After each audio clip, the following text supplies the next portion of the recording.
नमस्कार दोस्तों। पिछले 7 सालों से हमारे देश में देशभक्ति का ढोल बजाया जा रहा है। ऐसा लगता है हमारी सरकारों ने इस देश के लोगों को देशभक्त कम और अंधभक्त ज़्यादा बना दिया है। अब सरकारें करती क्या हैं? एक 7 साल से एक सीढ़ी चल रही है पूरे देश में कि करप्शन के लिए कांग्रेस जिम्मेदार है, पेट्रोल डीजल के दाम हमारे हाथों में नहीं है, जीडीपी गिर गई क्योंकि भगवान ऐसा चाहते थे, हमारी वित्त मंत्री जी का कहना है। हमारी वित्त मंत्री जी प्याज नहीं खाती, सब्ज़ी नहीं खाती, तो उन्हें उसके दामों से लेना देना नहीं है। बाकी सारी समस्याएं नेहरू जी छोड़ गए और फिर भी कुछ रह जाए तो पाकिस्तान चले जाओ। ये है इनकी देशभक्ति। अब सरकार अपना काम कर रही है, सरकार का काम है, अगर उसे सरकार चलानी है और आगे जीतना है तो अंधभक्त बना के रखने पड़ेंगे, और इसमें अंधभक्त भी पूरा योगदान दे रहे हैं। अब अंधभक्तों की देशभक्ति देखिए। अंधभक्त 57 साल हो गए हमारे देश के प्रथम प्रधानमंत्री जवाहरलाल नेहरू जी की मृत्यु को। आज तक ये लोग उन्हें कोसते हैं, और जो वर्तमान प्रधानमंत्री हैं श्री नरेंद्र मोदी जी, उनसे एक भी सवाल पूछने से डरते हैं। इनमें दम नहीं है कि ये इस सरकार से एक भी चीज़ का डाटा मांग लें। क्यों? क्योंकि वचन दिया है अंधभक्ति का, गुलामी का। अब अंधभक्तों की देशभक्ति देखिए।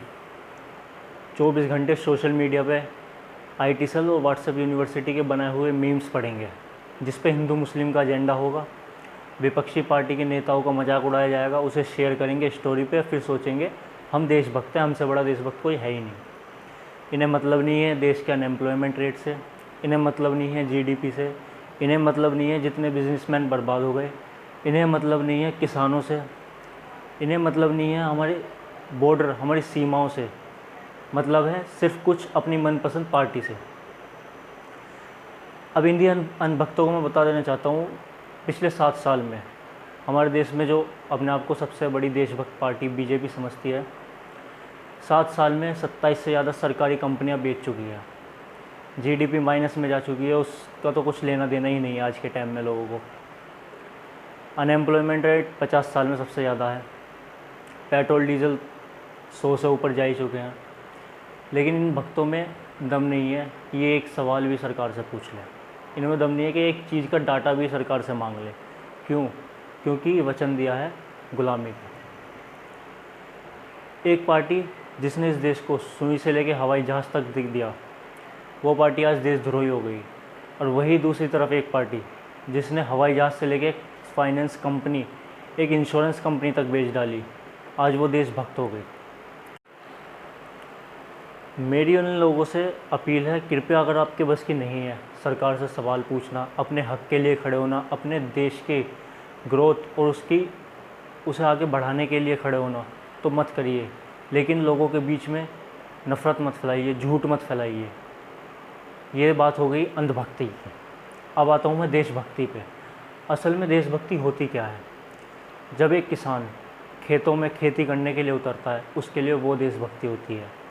जब एक मज़दूर अपना सामान लेके मज़दूरी करने निकलता है ताकि वो अपने घर वालों का पेट भर सके, उसके लिए वो देशभक्ति होती है। जब एक युवा रोज़गार ढूंढने निकलता है ताकि वो अपने परिवार को आगे बढ़ा सके, उसके लिए वो देशभक्ति होती है।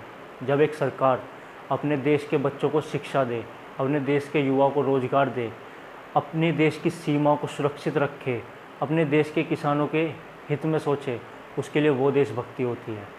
ना कि लोगों को गुमराह करके रखना और उन्हें आपस में बांटना, लड़ाना, झगड़ाना और असल मुद्दों से भटकाए रखना देशभक्ति है। ऐसा नहीं है। तो मेरी लोगों से अपील है, कृपया सच समझने की कोशिश करिए। आजकल अंधभक्त बहुत हो रहे हैं, और जो लोग वाकई में असल में देशभक्त हैं, उनसे मेरी हाथ जोड़ के अपील है, दोस्तों अंधभक्त मत बन जाना। क्योंकि ये देश आप करोड़ों लोगों की उम्मीद पर टिका हुआ है। अगर आप भी अंधभक्ति में चूर हो गए तो ये देश 40-50 साल पीछे चला जाएगा। जय हिंद, जय भारत।